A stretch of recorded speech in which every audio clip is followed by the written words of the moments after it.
नमो तस्स भगवतो अरहतो सम्मा सम्बुद्धस्स। नमो तस्स भगवतो अरहतो सम्मा सम्बुद्धस्स। नमो तस्स भगवतो अरहतो सम्मा सम्बुद्धस्स। सबसे पहले भगवान बुद्ध धम्म संघ त्रिरत्न को वंदन करते हुए और उसके बाद गुरु जी लोगों को याद करते हुए उनका चरणों में श्रद्धा पूर्वक 3 बार वंदन करते हुए और उपस्थित श्रद्धावान उपासक और उपासिकाएं सभी को मैत्री आशीर्वाद और नमो बुद्धाय। आज हम लोग का पहला दिन है वर्षवास का और इस वर्षवास में आज से हम शुरू करेंगे मिलिंदा पन्हा। हम इस मिलिंदा पन्हा के ऊपर हम डिस्कशन करेंगे। तो इस साल हम सभी के लिए बहुत बहुत खुशी की बात है क्योंकि आज हम लोग मिलिंदा और नागासेन भंते का बीच में क्या डिस्कशन क्या बातचीत होता है इसके बारे में हम डिटेल से जानने के लिए मौका है। इसलिए हम लोगों को इस साल बहुत बहुत खुशी की बात है। आज से हम मिलिंदा पन्हा शुरू करेंगे। आज हम देखेंगे राजा मिलिंद के बारे में। जैसे गंगा नदी समुंदर के पास जाके मिलते हैं उसी तरह सागर नगर जो उत्तम नगर है वहां का जो राजा मिलिंद ने नागासेन भंते के पास जाके मिला है।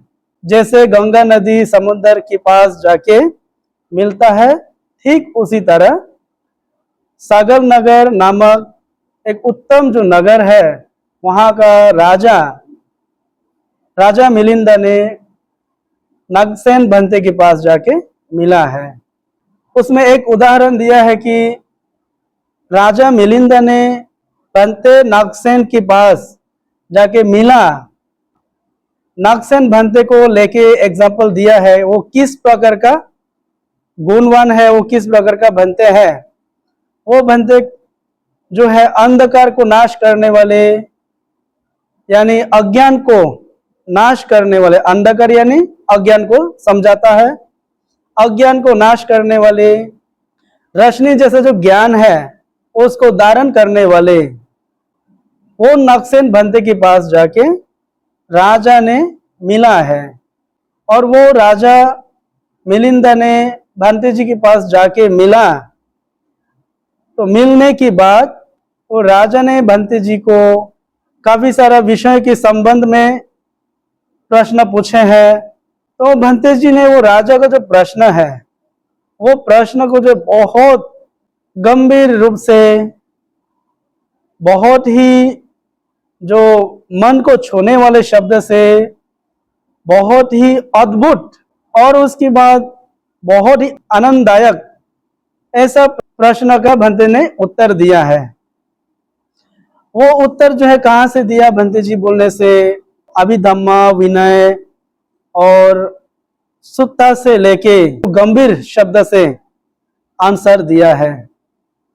तो इसलिए शंकाओं को दूर करने वाले उन सूक्ष्म प्रश्नों को प्रसन्न मन के साथ खुशी मन के साथ आप सुने बोल के बोलता है। अभी हम देखेंगे वो जो राजा मिलिंदा जो सागर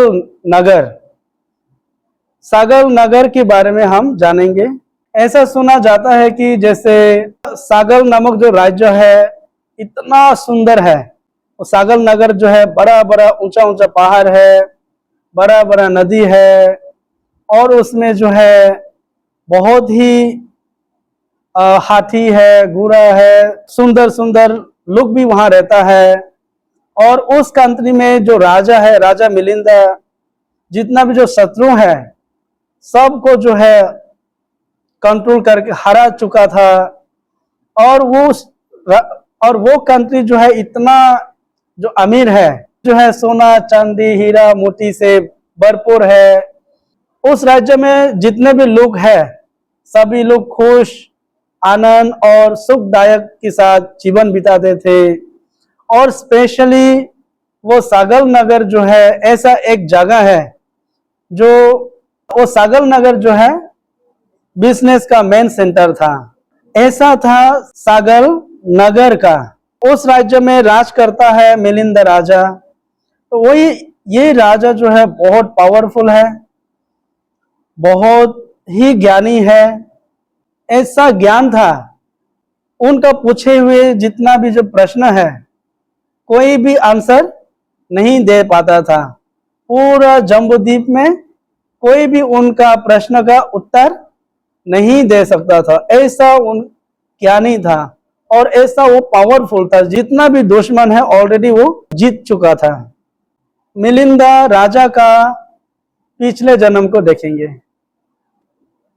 मिलिंद राजा का पिछले जन्म में वो क्या कर्म करके आया है, क्या पुण्य करके आया है कि इस जन्म में वो इतना पावरफुल राजा, इतना ज्ञानी, सबसे ज्ञानी व्यक्ति, इतना सुंदर कंट्री का राजा हुआ है। वो ऐसा क्या पुण्य है उसको हम देखेंगे। वो मिलिंद राजा एक जन्म में भगवान कश्यप बुद्ध के शासन के समय गंगा नदी के पास एक आश्रम थे।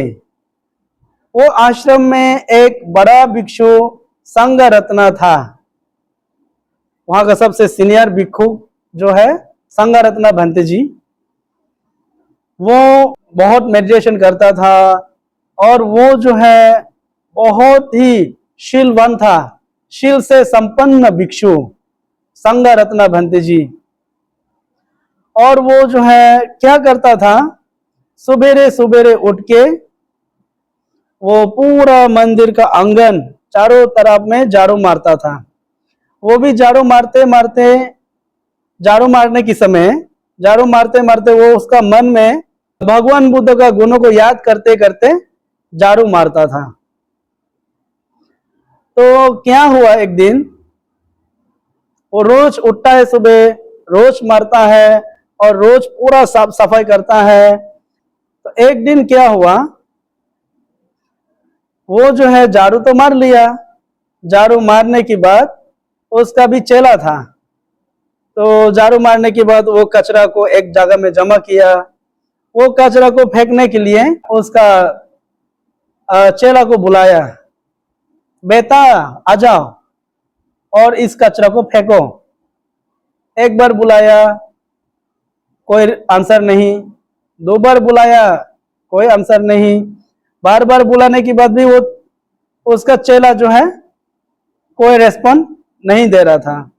उसके कारण गुरुजी का मन में थोड़ा सा वो चेला के प्रति क्रोध जागा। तो उसको सिखाने के लिए चेला की ओर झाड़ू फेंक के मारा है। तब जाके वो चेला आके जो है वो रोडों के कचरा को उठाया, उठा के ले जाके फेंक दिया। और कचरा को उठाया तो कचरा हो गया हाथ में। तो उन्होंने हाथ पैर धोने के लिए गंगा नदी के पास गया, जाके रो रो के उन्होंने हाथ पैर धोया। धोने के बाद उन्होंने, अभी भी मन में दुख है, मन में थोड़ा दुख है तो आंसू बहा रहा था। तो उन्होंने रोते रोते जो है संकल्प किया है, डिटर्मिनेशन किया, संकल्प किया कि मंदिर का कचरा को फेंका, इस पुण्य के बल से मुझे हर जन्म में जब तक मेरा निर्वाण को प्राप्त नहीं होता तब तक मुझे चाहे मनुष्य लोक में जन्म हो, चाहे देवलोक में जन्म हो, चाहे किसी भी जगह में जन्म हो, मैं इतना ऐसा ज्ञानी हो के जन्म हो कि मेरा जैसा कोई भी ज्ञानी ना हो। और मैं जो भी किसी को भी प्रश्न पूछेगा कोई भी आंसर नहीं दे पाए, ऐसा मैं ज्ञानी व्यक्ति होके हर जन्म में ऐसा ज्ञानी व्यक्ति होके जन्म हो बोल के वो अधिष्ठान किया, डिटर्मिनेशन किया। तो ये जब डिटर्मिनेशन कर रहा था, उनका जो गुरुजी है, गुरुजी भी तो झाड़ू मार के कचरा हो गया था, सफाई करने के समय पसीना हो गया, कचरा हो गया, वो भी नदी में हाथ पैर धोने के लिए आया था। संकल्प करने के समय वो भी पहुंचा है, तो वो भी सुन लिया चेला क्या संकल्प किया है। वो भंते जी भी हाथ पैर धो के वो भी संकल्प करने लगा कि मैं भी हर दिन जो झाड़ू मारता है, सफाई करता है मंदिर को, इस सफाई करने का जो पुण्य के बल से जब तक निर्वाण प्राप्त नहीं होता तब तक हर एक जन्म जन्म में मैं भी ज्ञानी व्यक्ति होके जन्म हो। और ये जो मेरा चेला जो भी प्रश्न पूछेगा वो सब आंसर को मैं आसान भाषा में उत्तर दे सके, ऐसा मैं संकल्प करता हूं। तो ऐसा करके दोनों संकल्प किया। वो लोग जो है उस जन्म के बाद देवलोक में जाके जन्म लिया। देवलोक में जाके जन्म लेने के बाद गुरु से पहले चेला जो है दोबारा मनुष्य लोक में वापस आया। मनुष्य लोक में वापस आके राजा का बेटा होके जन्म हुआ और वो बड़ा हो गया। बड़ा होने के बाद वो जो है सागल नामक राज्य का राजा हुआ। वो चेला बन गया। अभी इस धरती में सबसे पावरफुल राजा, सबसे ज्ञानी व्यक्ति, जो इस संसार में, इस जम्बूद्वीप में कोई भी उनको हरा नहीं सकता, ऐसा ज्ञानी व्यक्ति बन गया। वो राजा का नाम है मिलिंदा। तो मिलिंदा राजा का नाम पे पहचानता था। तब जो है इस धरती में, जैसे वो लोग देवलोक में था, उसी समय भगवान, ये जो अभी हम लोग का जो भगवान बुद्ध है, तब हम लोगों के भगवान बुद्ध ने भी उन लोग के बारे में बता के गया है कि जैसे मगली पुत्र तिस्सा आया था, उसकी समान, उसकी जैसा इस धरती में और आने वाला है, कि आने वाला है, भविष्यवाणी किया भगवान बुद्ध ने। मेरे परिनिर्वाण के 500 वर्ष के बाद ये दोनों जन्म ग्रहण करेंगे। और जिस धर्म विनय का मैंने सूक्ष्म रूप से उपदेश किया है, उसे ये प्रश्न उत्तर और उदाहरण से स्पष्ट कर देगा। बोला मेरा महापरिनिर्वाण के 500 साल के बाद वो लोग आएगा। उनमें वो सामनेर जम्बूद्वीप के सागल नामक नगर में मिलिंदा नाम का राजा हुआ। वो बड़ा पंडित, चतुर, बुद्धिमान, बहुत होशियार था। पास्ट हो, भविष्य हो, प्रेजेंट हो, वो हर काल में बहुत होशियार था। उसने अनेक विद्याओं को पढ़ा था। वो बहुत शिक्षा लिया, जैसे ज्ञान का कला सीखा, और उसके बाद युग का कला सीखा, और उसके न्याय करने का, जजमेंट का शिक्षा लिया, और उसके बाद जो गणित है, मैथमेटिक्स सीखा। तो अलग अलग प्रकार का जो चारों वेद को भी सीख लिया। सभी जो इतिहास है वो सब सीख लिया। जितना भी ज्योतिष है, जो भविष्यवाणी देखता है ना, ज्योतिष वाला, तो ज्योतिषी भी सीख लिया। मंत्र विद्या भी सीख लिया। तर्क करना भी सीख लिया। मंत्र तंत्र भी सीख लिया। युद्ध विद्या भी सीख लिया। युद्ध करना भी सीख लिया। इन 19 विद्याओं में वो एक्सपर्ट था। बात करने में इतना अद्भुत था, और वो जो है हमेशा जीतता था। बात करने में इतना स्पेशल उसका स्किल है। बात करने का बहुत स्किल है, जो उनसे कोई हरा नहीं पाता था। उसको जो है हर जगह में श्रेष्ठ माना जाता था। पन्या, शक्ति और जो वीरता, मिलिंदा राजा के समान सारे जम्बूद्वीप में कोई दूसरा नहीं था। वो महासंपत्तिशाली था तथा उन्नतिशील था। उनका सेना, उनका राज का अंत नहीं था। तब एक दिन राजा मिलिंदा अपने चतुरंगिनी अनंत सेना को देखने के अभिप्राय से नगर के बाहर गया। सेनाओं को देख के, उन लोग के साथ पूरा गिनती करके, सब के साथ मिलने के बाद वो जो है लुकयात और वितंत वादियों से तर्क करने की उत्सुकता से ऊपर सूर्य की ओर देखा और अपने अमात्यों को संबोधित किया, अभी बहुत दिन बाकी है, तब तक क्या करना चाहिए। यानी तर्क करने के लिए तो बहुत बाकी है समय, अभी क्या करना चाहिए।